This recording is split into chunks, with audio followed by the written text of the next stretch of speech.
9장 되겠는데요. 기본 족속이라고 여러분 많이 들어보셨을 것입니다. 기본 족속 그렇게 우리가 흔히 부르기 때문에 기본이 그 혈통적인 이름인 것으로 그렇게 착각할 때가 있는데요. 혈통적인 이름은 아니고요. 지역 이름입니다. 기본 하면 지역 이름이고 혈통적인 이름은 히위 족속입니다. 히위 족속. 가나안 7족속 가운데 하나가 되겠지요. 히위 족속.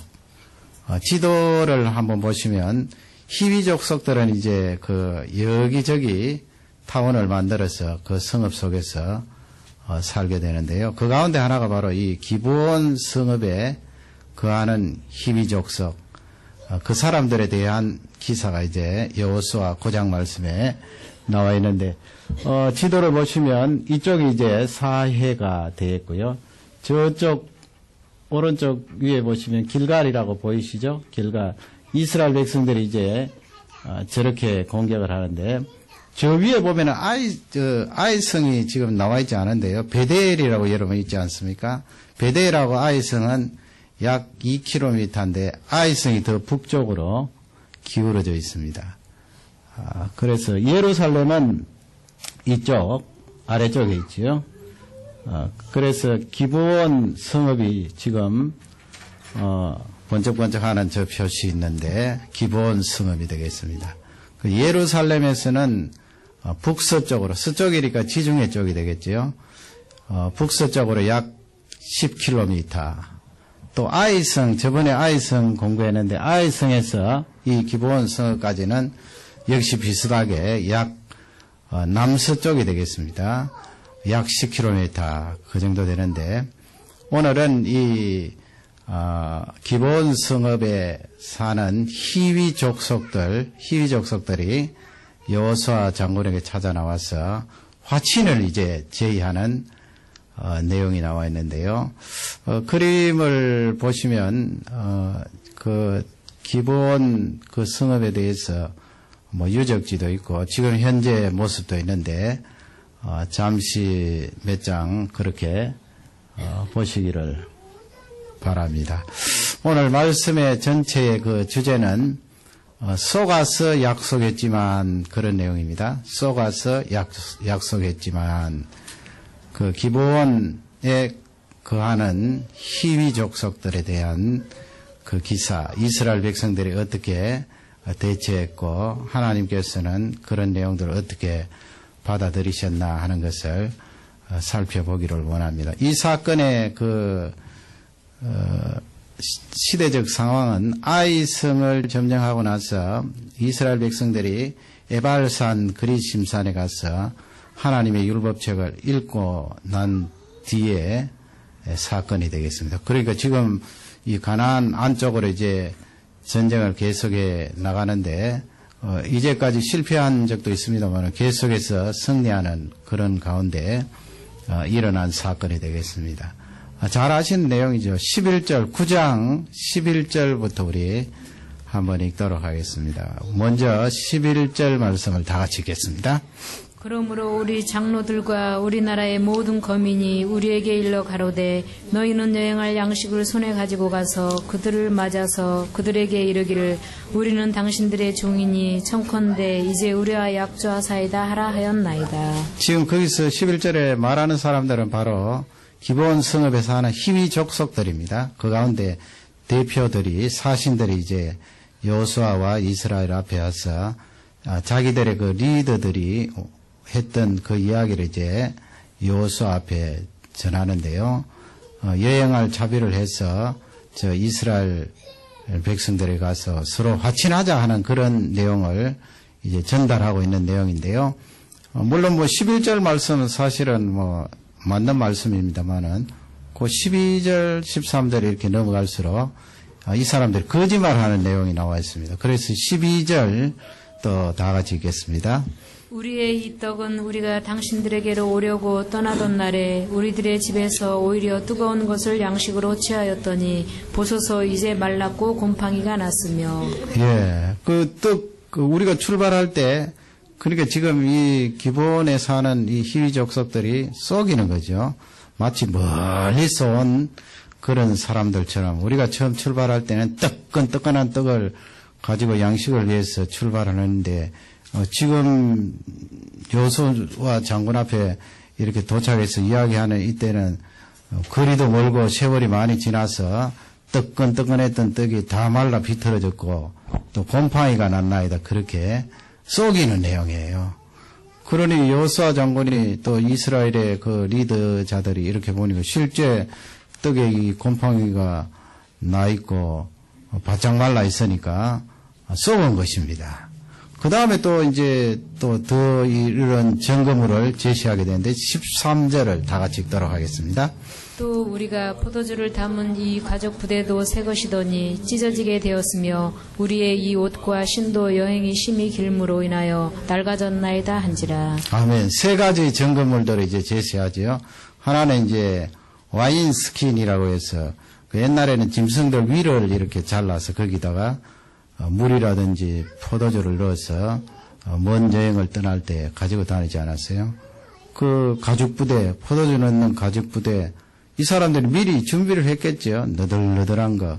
지금 길갈에 아마 이 사람들이 왔는 것 같은데요. 불과 얼마 안 되잖아요. 한 3일 정도 가면은 나중에 나옵니다만은 그 기본 성읍에 도달할 수 있는데 미리 그렇게 준비를 해서 너덜너덜한 가죽 부대를 준비를 해서 여호수아와 그 리더자들 앞에 이야기하니까 속지 않을 수가 없는 거예요. 그 다음에는 이제 신이라는 신발도 다 헤어진 것, 그런 거 준비해서 이제 신고 있었고, 옷도 다 떨어져서 낡아 빠진 그런 옷을 입고, 이제 증거물로 여호수아에게 제시를 하고, 그 두령들에게 내어 보이는 것을 볼 수가 있습니다.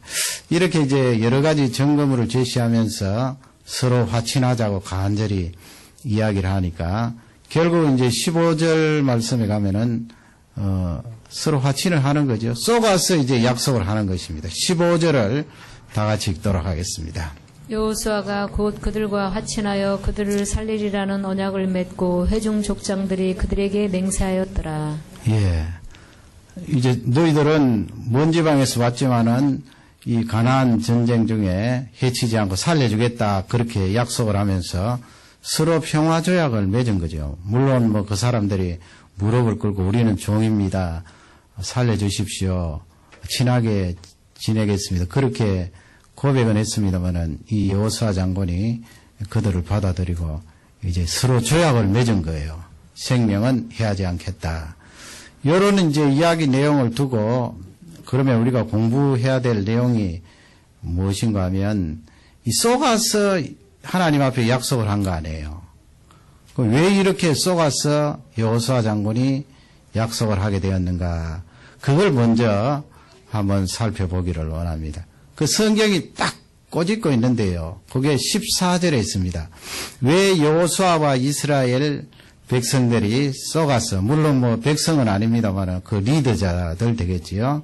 왜 쏘가서 이렇게 가까이에 있는 그 가나안 족속임에도 불구하고 잘못 언약을 맺었는가? 그건 14절에 성경이 지적을 하고 있어요. 우리 14절 말씀을 다 같이 읽도록 하겠습니다.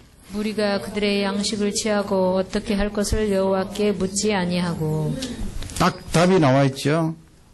어떻게 할 것을 하나님께 여쭤보지 않았다. 그리고 앞쪽에 참 성경을 자세히 읽어보면은 그 힌트를 우리가 잡을 수가 있는데 그 양식을 취했다 그랬잖아요. 그들이 가지고 온 그 떡을 왜 취하였을까요? 자기들이 맛을 봤겠죠. 이스라엘 쪽에서. 너희들이 말하는 것이 진짜냐. 뭐 눈으로는 곰팡이 난 것이 보입니다만 한번 테스트 해보는 의미에서 그 증거물을 받아서 이스라엘 쪽에서도 먹어보고 먹어보니까 진짜 바짝 말랐고 오래되었군. 그렇게 하고 이제 언약을 맺었다는 말씀인데 성경은 그 부분에 대해서 딱 꼬집고 있잖아요. 여호와께 어떻게 할 것을 여쭤보지 않았다. 그래서 썩은 그 중요한 내용을 성경 말씀은 우리에게 지적을 하고 있습니다. 하나님께 여쭤보지 않았다 하는 그 말씀이에요. 여러분 하나님께 여쭤봤더라면 하나님께서 대답해 주셨겠지요. 특히 여호수아 장군 옆에는 누가 있는가 하면 엘르아살이라고 하는 아론의 후손 가운데 제사장이 있습니다. 그 제사장이 무엇을 가지고 있는가 하면 우림과 둠밈이라는 그런 하나님 앞에 응답받는 그런 기구를 가지고 있어요. 그래서 만약 기본 족속들이 왔을 때 하나님 아버지 이 사람들과 언약을 할까요? 말까요? 대개 여러분 하나님 앞에 응답을 여쭤볼 때는 흑백이 많잖아요. 예스 아니면 노. 그렇게 여호수아가 엘르아살에게 의탁을 해서 하나님의 의사를 타진했더라면 그 돌을 끄집어내면 되거든요.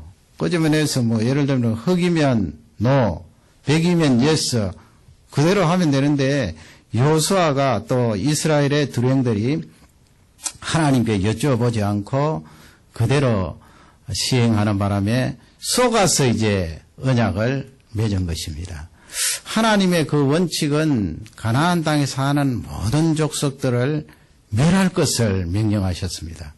왜냐하면 그들이 너무 부패하고 타락하여서 하나님 백성들이 들어가서 살 때 오염이 되기 때문에 그것을 방지하기 위하여서 그렇게 한 것이고 또 그들의 그 타락의 정도가 너무 양이 꽉 들어찼기 때문에 하나님께서 심판하시는데 그 심판의 도구가 바로 이스라엘 백성들이 되겠습니다.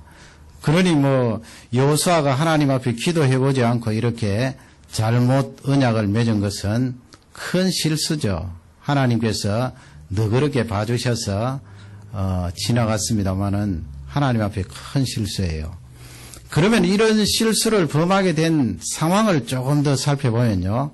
우리 8장으로 한번 가보겠습니다. 제가 서두에 잠깐 언급을 했습니다. 오늘 8장 33절 이하에 보면 거기 에발산 여러분 요한복음 4장에 보면 거기도 나오잖아요. 사마리아 여인이 그리심산 그렇게 이야기를 했는데 구약시대부터 유명한 산입니다. 모세가 이미 말씀을 했는데 축복의 산 저주의 산 아닙니까? 아이성 전투를 마치고 여호수아 장군이 이스라엘 백성들을 이끌고 이 축복의 산과 저주의 산에 절반씩 갈라서 거기에 세워두고 모세의 율법책을 읽어서 그들에게 낭독시켰습니다. 다 하나님의 말씀을 듣고 다시 재무장하도록 그렇게 했는데요. 8장 33절을 다 같이 읽겠습니다. 온 이스라엘과 그 장로들과 유사들과 재판장들과 본토인뿐 아니라 이방인까지 여호와의 언약궤를 뺀 레위 사람 제사장들 앞에서 궤의 좌우에 서되 절반은 그리심산 앞에 절반은 에발산 앞에 섰으니 이는 이왕의 여호와의 종 모세가 이스라엘 백성에게 축복하라고 명한 대로 함이라. 아멘. 축복의 산 저주의 산입니다. 그 뭐 내용은 여러분 잘 아시는 대로 그 모세가 이스라엘 하나님께로부터 받은 그 율법의 말씀을 지켜 준행하면 이 하나님의 말씀 그대로 축복을 받을 것이요. 지키지 않고 떠나면 저주가 임할 것이라는 그런 선포가 되겠지요. 그 집안에 우거하는 그런 나그네 궤까지 다 들을 수 있도록 그렇게 했는데 34절, 35절을 또 다 같이 읽겠습니다. 그 후에 여호수아가 무릇 율법책에 기록된 대로 축복과 저주하는 율법의 모든 말씀을 낭독하였으니 모세의 명한 것은 여호수아가 이스라엘 온 회중과 여인과 아이와 그들 중에 동거하는 객들 앞에 낭독하지 아니한 말이 하나도 없었더라. 아멘.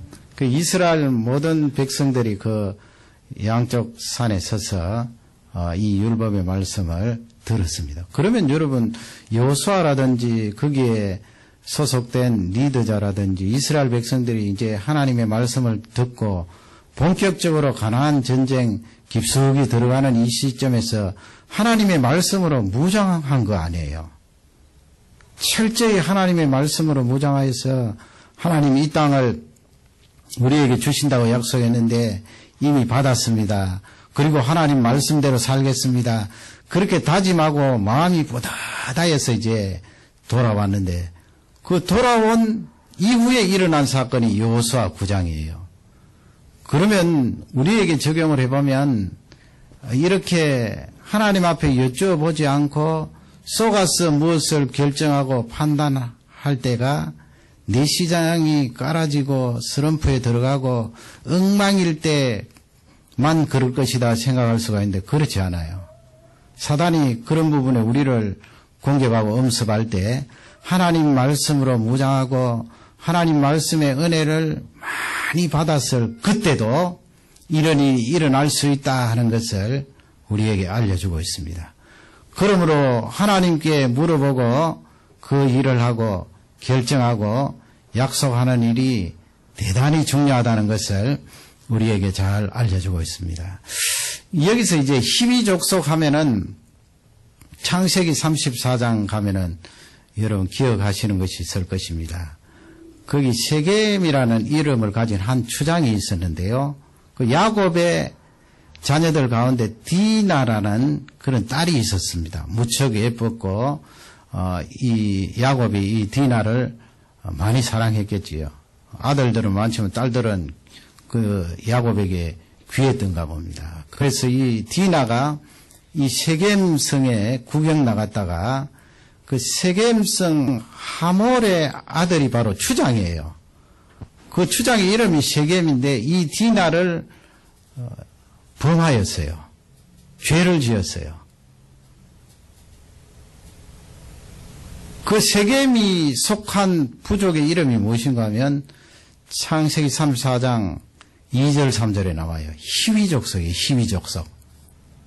그러니 들판에 나가서 양을 치고 있던 그 야곱의 형제들이 아들들이 그 너무 화가 나서 이제 복수를 하잖아요. 그 가운데 시므온과 레위가 그 세겜 성 안에 있는 남자들 할례를 받게 하고 너희들이 할례 받으면 내 동생 디나와 함께 이 추장과 결혼하도록 하겠다. 그렇게 약속을 하고 할례를 받게 하지요. 할례를 남자들이 받고 나니까 며칠 지나고 나니까 너무 고통스럽고 일어나지도 못할 그 정도가 되는데 그때 이 시므온과 레위가 칼을 들고 들어가서 세겜성에 있는 남자들을 학살해요. 다 학살을 하는데 그때 죽은 사람들이 희족속 가운데 있었던 사람들이에요. 그러니 여러분 참 이 세상 돌아가는 것은 무서워요. 이스라엘 백성들이 그 희위 사람들을 속인 거잖아요. 할례라는 그 하나님 자녀라는 의식적인 신앙적인 그 내용을 가지고 희위 족속들을 속여서 그 생명을 빼앗았는데 이스라엘 백성들이 가나안을 정복할 때 여호수아 이 9장 말씀에서는 다시 이스라엘 백성들이 속임을 당하고 있어요. 그 왜 하나님께서 여호수아에게 가로막지 아니하셨는가? 여러 가지 이유가 있겠지만은 그 가운데 하나는 아마 제가 생각하기는 과거에 이스라엘 백성들이 희위 족속들을 속이고 그렇게 생명을 빼앗았기 때문에 이번에 속임을 당하는 이것을 내버려 두신 것 같아요. 그 역사가 지금 500년이 지났지만은 하나님께서 그것을 기억하시고 여호수아가 그냥 썩도록 놔두신 거예요. 결정적인 원인은 기도를 하지 않아서 그렇습니다만은 그런 성경적인 맥락이 있다는 것을 꼭 잊지 마시기를 바랍니다. 두 번째 이제 살펴볼 것은 그러면 쏘가서 이제 약속을 했잖아요. 우리 같으면 쏘가서 약속을 했으니까 지금부터 약속했는 것은 다 파기다. 너희들이 우리를 속였기 때문에 우리가 약속한 것이지 그 약속을 지킬 수 없다. 그렇게 딱 방어를 할 수 있겠지만은 하나님은 그렇게 하시지 않아요. 왜 그런가 하면 우리 하나님은 한번 말씀하시면 그 말씀하신 대로 그대로 이루시는 신실하신 하나님이시기 때문에 하나님의 백성들이 속아서 했던 알고 했던 하나님의 이름을 걸고 약속한 그것은 유효하다고 그렇게 인정해 주는 거예요. 그러니 여러분 이 사단이 우리가 죄 용서함 받고 영원한 세계에 들어가는 그 부분에 대해서 많은 공격이 있잖아요. 우리가 잘못하고 실수하고 또 범죄할 때 사단이 우리에게 와서 속삭이면서 너 그렇게 해서 어떻게 구원함을 받은 사람이라고 할 수 있느냐. 나를 탁 다운시키고 힘들게 하고 넘어지게 하고 그런데 우리는 절대 그런 속삭임에 넘어갈 필요가 없어요. 우리 하나님은 이렇게 쏘가서 약속한 것도 그대로 유효하다고 인정을 해 주시는데 하나님께서 틀림없이 우리에게 약속해 주시고 말씀을 주셨잖아요. 구약시대부터 수천 년간 우리에게 언약을 하시고 언약하신 그 예수님을 우리에게 보내주셔서 십자가 죽으시고 부활하시고 승천하셔서 우리의 이 구속을 이루어 주셨는데 그러므로 우리의 구원은 틀림없고 확실하다는 것을 잘 알려주고 있습니다. 약속한 것을 이행하라. 그대로 유효하다는 하나님의 메시지예요. 쏘가서 약속을 했지만은. 그래서 16절 말씀을 다 같이 읽도록 하겠습니다. 16절입니다. 그들과 언약을 맺은 후 3일이 지나서야 그들은 굴린에 있어 자기들 중에 거주하는 자라 함을 들으니라. 그 모를 리가 있겠습니까? 3일 길인데 말이죠. 다 할 수가 있지요. 무릎을 탁 치면서 아이고 우리가 속았구나. 그러나 이미 때는 지난 거예요. 3일 뒤에 이제 여호수아도 알고 이스라엘 백성들이 알게 되었는데 우리 같으면 파기다. 언약이고 뭐고 이제는 끝이다. 처음으로 돌아가자. 전쟁하자. 그렇게 할 텐데 하나님은 그렇게 하시기를 원치 않으세요. 그래서 17절, 18절 말씀을 다 같이 읽도록 하겠습니다. 이스라엘 자손이 진행하여 제3일에 그들의 여러 성읍에 이르렀으니 그 성읍은 기브온과 그비라와 부에롯과 기럇여아림이라. 그러나 회중 족장들이 이스라엘 하나님 여호와로 그들에게 맹세한 고로 이스라엘 자손이 그들을 치지 못한지라. 그러므로 회중이 다 족장들을 원망하니. 아멘. 거기 뭐 기본 성읍뿐만 아니고 히비 족속들이 살았던 성읍이 거기 쭉 나오는데 여러분 나딕은 그런 성읍 이름도 나올 것입니다. 그 가운데 이제 기본 성읍이 상당히 큰 성읍인데 이 성읍도 예루살렘처럼 시온산처럼 상당히 높은 지역에 있어요. 해발 약 722m니까 상당히 높은 위치에 그 성읍을 지어놓고 살았는데 기본 하면은 여러분 기본 산당 생각나잖아요. 그 솔로몬 임금님이 거기 가서 1000번 하나님 앞에 기도드려서 밤중에 하나님 앞에 응답받은 그 장소가 바로 기브온이에요. 그 우리가 좀 착각하는 것은 기브온이 예루살렘하고 딱 붙은 걸로 그렇게 오해하는 수가 있는데 딱 붙은 것이 아니고요. 예루살렘 다윗 왕궁에서 떨어져 있어요. 약 10km. 그리고 거기에 기브온 산당이 있었고 나중에 이제 솔로몬 시대에야 거기에서 하나님 앞에 예배드리고 기도드렸습니다만 나중에 이 산당이 점점 타락하여서 우상 섬기는 그런 소굴로 변한 것을 볼 수가 있습니다. 이스라엘 백성들이 이제 원망할 것 아니에요. 여호수아나 뭐 또 아니면 거기 리더자들에게 왜 이렇게 잘 알아보지도 않고 바로 우리 코앞에 있었는데 이 사람들하고 화친 조약을 맺어서 이 사람들을 치지 못하게 하느냐.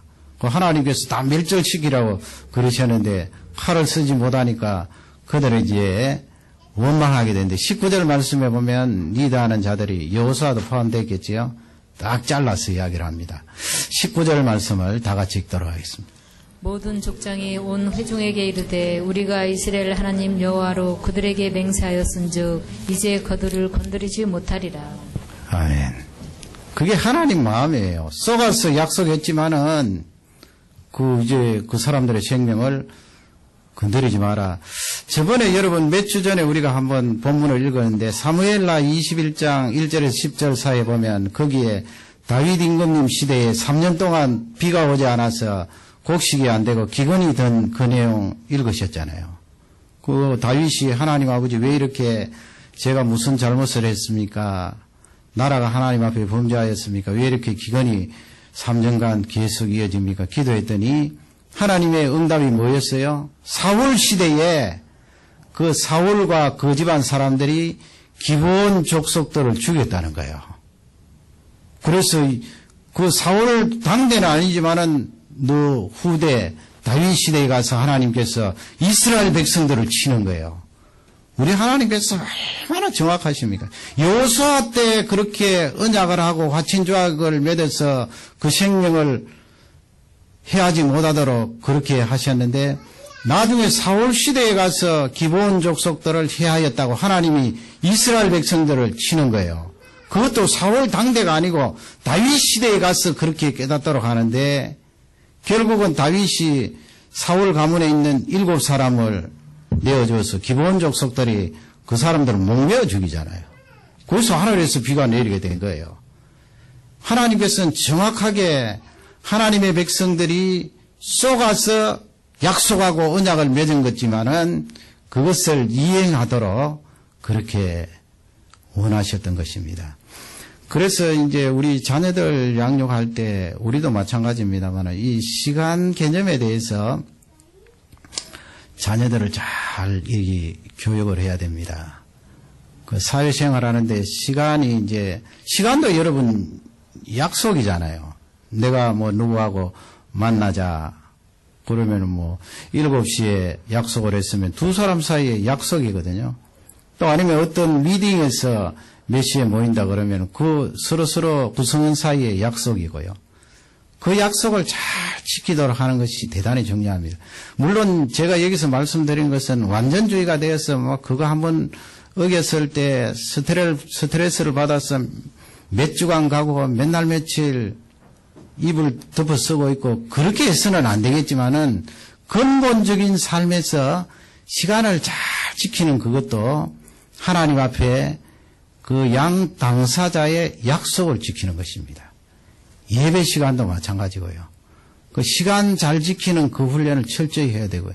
실제적으로 그 하나님 앞에 신앙적인 그런 영역을 떠나서도 우리가 시간을 어기면 내가 약해지잖아요.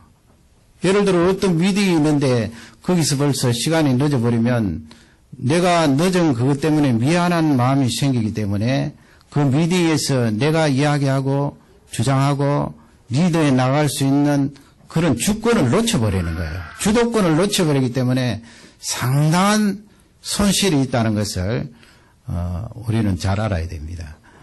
그 다음에 우리가 또 이야기를 해야 될 것은 결혼 문제입니다. 결혼도 하나님 앞에 언약을 맺는 거 아니에요? 언약. 지금 여호수아 장군이 기도를 안 해보고 이렇게 약속을 하는 바람에 속아서 한 약속인데 우리가 하나님 앞에 어떤 일을 결정할 때 기도를 해봅니다. 기도를 해보는데 기도해보고 순종해야 될 것이 있지요. 하나님의 교회를 위하여 직분이라든지 해야 될 그런 영역이라든지 또 사역이라든지 그런 것은 이제 리더자가 이제 기도해보고 이런 부분에 사역을 또 이런 부분에 이런 일들을 감당했으면 좋겠습니다 하면 그건 순종적으로 나가야 되죠. 그죠? 순종적으로 기도하면서 하나님 아버지 그때 기도하라는 것은 하나님 아버지 할까요 말까요 그 기도가 아니고 사실은요. 하나님 아버지 내가 이런 부분에 있어서 너무나 부족하고 연약한데 어떻게 하면 이 귀한 일들을 감당할 수가 있겠습니까? 그렇게 기도하는 거죠. 그걸 놓고 흑백을 가지고 할까요 말까요 이렇게 나가는 것은 바람직하지 않거든요. 그런 부분에 있어서는 기도를 하되 하나님 아버지 순종할 수 있도록 은혜를 주십시오. 내가 연약한 부분은 하나님의 능력이 나에게 임하여서 그 일을 감당할 수 있도록 해 주십시오. 그렇게 기도하는 것이 바람직하고요. 그러나 결혼 문제는 그런 게 아니에요. 결혼 문제는 지금 검증이 안 돼 있다고요. 여호수아 장군이 이 기브온 족속들에게 검증할 수 있는 내용은 무엇입니까? 말라 빠진 떡 있고 헤어진 신발 있고 떨어진 옷 있고 또 너덜너덜한 가죽 부대 있고 그건 사람이 얼마든지 조작을 할 수 있잖아요. 여호수아가 그것만 가지고 의심스러운 증거물들만 가지고 그냥 판단했기 때문에 속은 거예요. 거기에다가 기도를 했더라면 하나님께서 가르쳐 주셨을 텐데 기도를 하지 않으니까 의심스러운 증거물에 넘어가서 쏘은 거예요. 결혼도 마찬가지예요. 결혼도 남녀 간에 사랑이 빠지면, 사랑이 이미 빠지면은 상당히 힘들지요.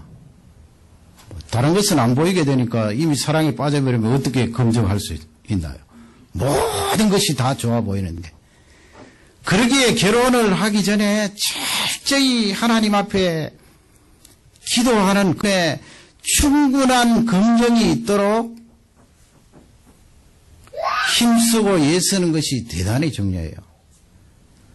여러분, 오늘 본문을 보면은 결혼을 하는데 내가 옳게 검증도 안 해보고 기도도 안 해보고 드럭 결혼을 하면 하나님께서 허락하실까요? 안 하실까요? 허락하셔요. 그렇게 결정하면 하나님이 허락하신다고요. 그러나 그 부분에 대해서 계속 기도하면서 하나님의 의견을 묻고 부모님의 의견을 묻고 주위 사람들의 의견을 물어서 그 일을 결정하면 하나님께서 기도하는 중에 아니다 맞다 하는 것을 가르쳐 주는 것입니다. 대개는 이제 거꾸로 하거든요.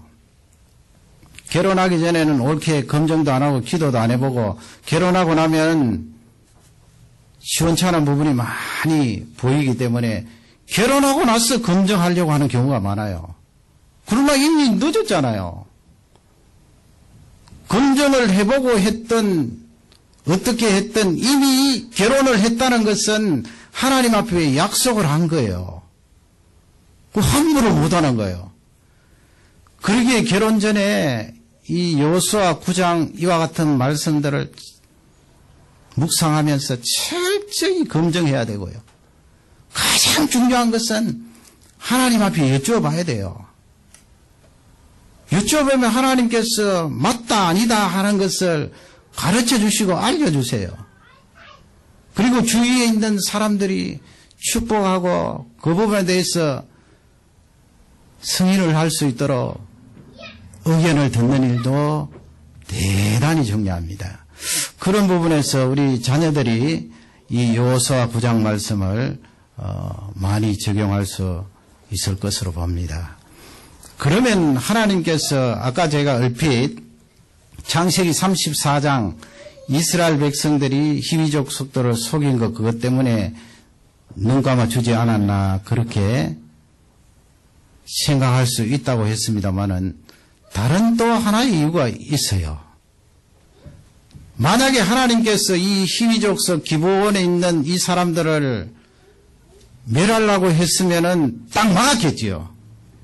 조약을 맺으려고 했을 때 여호수아 장군에게 하나님께서 사자를 보내셔서 너 그 사람들과 조약을 맺지 마라. 저 사람들 너 속이는 것이다. 딱 막았을 거 아니에요.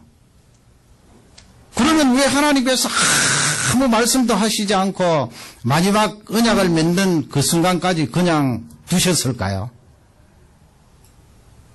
그건 아까 제가 이야기했던 그 부분보다도 더 큰 귀한 해석이에요. 하나님께서 희위 족속들을 긍휼히 여기신 거예요. 근본적으로 가나안에 사는 7족속들을 다 멸하라고 하셨지만은 희위 족속들은 지금 백기를 들고 온 거 아니에요. 이스라엘 백성들에게 항복을 한 거예요. 물론 그 방법은 틀렸어요. 여호수아를 속이고 백성들을 속인 것은 잘못했지만은 하나님 백성들 앞에 무릎을 꿇고 백기를 든 그 희위 족속들에게 하나님께서 긍휼을 베푸신 거예요. 그래서 보세요. 26절, 27절에 보면 여호수아가 이제 결론적으로 그 희위 족속에 대해서 말씀하는 내용이 나오는데요. 우리 26절을 먼저 읽도록 하겠습니다. 여호수아가 곧 그대로 그들에게 행하여 그들을 이스라엘 자손의 손에서 건져서 죽이지 못하게 하니라. 예, 구원해 주지요. 마치 라합을 살려주는 것처럼 맥락은 다릅니다마는 어떻게 했든 속아서 했든 어떻게 했든 하나님 앞에 약속한 것이기 때문에 이 여호수아가 하나님의 마음을 읽고 그들을 해하지 못하도록 합니다. 27절을 다 같이 읽겠습니다. 그날에 여호수아가 그들로 여호와의 택하신 곳에서 회중을 위하여 여호와의 단을 위하여 나무 패며 물 깃는 자를 삼았더니 오늘까지 이르니라. 예, 이제 종살이 하는 거죠. 사실은 기브온에 사는 그 히비 족속들이 여호수아 앞에 왔을 때 우리는 종입니다. 그런 고백을 앞쪽에 하지요. 그러나 그들 마음속에는 자유인으로서 이 가나안 땅에 마음대로 살 수 있도록 해 주십시오 하는 그런 마음이 많았겠지요. 그러나 여호수아는 그들에게 무엇을 명합니까? 이 하나님의 예배를 드리는 그 귀한 성막에서 물 깃고 또 장작 패는 그 일을 하도록 했습니다. 이제 종살이를 하는 거죠. 그러나 여러분, 종살이를 하지만 그 히위 족속 쪽에 봐서는, 영적으로 봐서는 그 사람들이 자유인이 된 거예요. 원래는 히위 족속들이 우상 섬기고 하나님 떠나고 하나님 몰랐던 족속 아니에요. 그러나 여호수아를 만나고 이스라엘 백성들 속에 들어오는 바람에 비록 이런 굳은 일이지만은 하나님 앞에 예배드리는 그 처소 안에서 장작을 패고 물을 깃는 일을 하면서 하나님을 섬기는 자들이 된 거 아니에요. 이 세상 살면서 잠깐 사는 인생 속에 꾸준히 하는 것이 뭐가 그렇게 대단합니까? 하나님 앞에 예배드리고 하나님을 찬양하고 하나님 앞에 나오는 그것이 중요하죠. 그래서 시편 84편 10절 말씀에 보면 이 히위 족속들이 고백한 것은 아닙니다만은 이렇게 고백을 합니다. 우리 다 같이 한번 찾아보도록 하겠습니다. 시편 84편 10절입니다. 그런 고백을 하지요. 악인의 장막에 간 고다. 뭐라고 고백하지요? 다 같이 읽겠습니다. 주의 궁정에서 한날이 다른 곳에서 첫날보다 나은즉 악인의 장막에 거함보다 내 하나님 문지기로 있는 것이 좋사오니. 아멘. 악인의 장막 아름답고 궁궐 같은데 내가 사는 것보다 하나님 집에 문지기로 있는 것이 훨씬 낫습니다.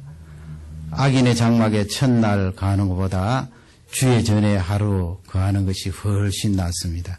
이 고백이 바로 이 기브온 족속들의 고백이 되었을 것입니다. 그래서 하나님께서 그 히위 족속들에게 긍휼히 여기시는 마음이 있었기 때문에 여호수아에게 간섭하지 아니하셨고, 여호수아가 기도해보지도 않고 결정한 것이라도 유효하다고 그렇게 선언해 주셨습니다.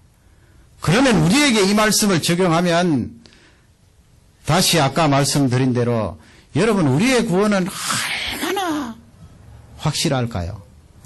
속여서 이렇게 언약을 맺어서 살려고 하는 히위 족속도 하나님 살려주시고 자자손손 그 생명을 보존할 수 있도록 은혜를 주셨는데, 예수 그리스도로 말미암아 구속함을 받은 우리는 얼마나 확실할까요?